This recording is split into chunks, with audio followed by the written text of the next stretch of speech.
Anyways, what was your kudos? We should be nice. My kudos is that they promoted the hockey game. Okay. Like in the second quarter, let people know it was coming. Like I think that would have been a lost opportunity had they not done it before halftime because people were leaving at halftime, right? Like let Yeah. them know. And I still think with that, I get it, awareness, and then whatever else. Give me a date when tickets are going to go on sale. Like even if you don't, even if it's beyond when you think it would be, say the tickets go on sale November 1st or something, whatever, just so people have something to plan for as a call to Yeah. action. But I thought it was good that they showed it. The video was nice. It was, Yeah.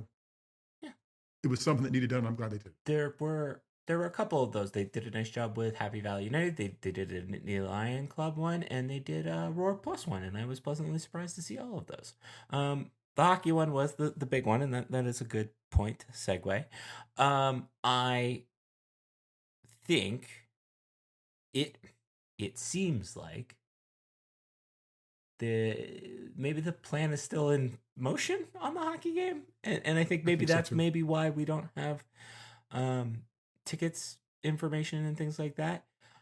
I have a tough time imagining that it's going to be the full stadium with the construction going on. I think you could look at maybe I don't know what Nevada did or Nebraska did for their volleyball, but I'm thinking, was it Iowa that did the I think it was either Iowa or yeah, it was Iowa that did the women's basketball like kind of in the end zone. I think there was something else that one of the Big Ten schools did more so towards the end zone. I don't know how the contracts work with those temporary bleachers. Maybe you're going to have to move them to do construction, but why don't you just put them on the field? That would kind of logically make sense there.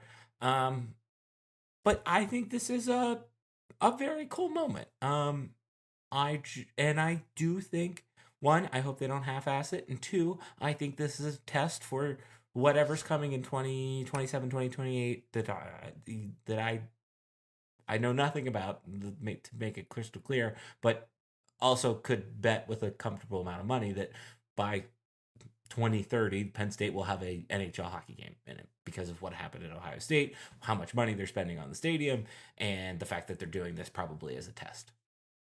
Yeah, whether it's a test, whether it's making the most of an opportunity when the team is hot, Right. right? I mean, coming off the Frozen Four, got a great roster, all kinds of attention.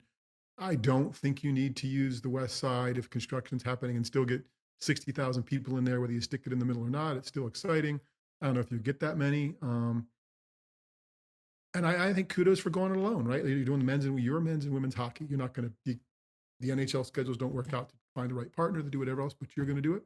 That's Yeah. cool. Good for Yeah. you. Like that's a great way to test it. And I think it'll be exciting.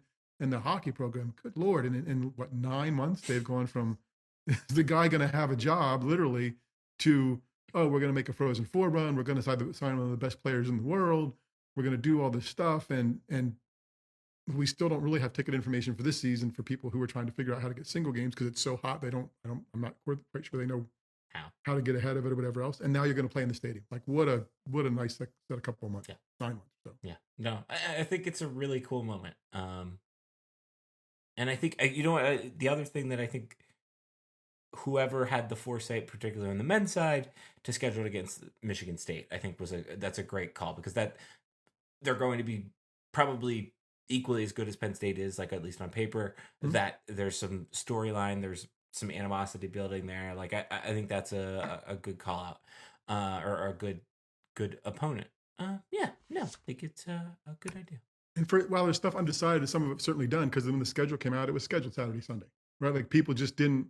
Clearly, we all missed that. Like, Like it was like we're like, oh, okay, they're playing Michigan State that weekend. Nobody looked at, oh, that's a Saturday, Sunday. yeah, Like, why is it a Saturday, Sunday? yeah. So it was right there in front of people until they announced it. So good for them for that. Okay.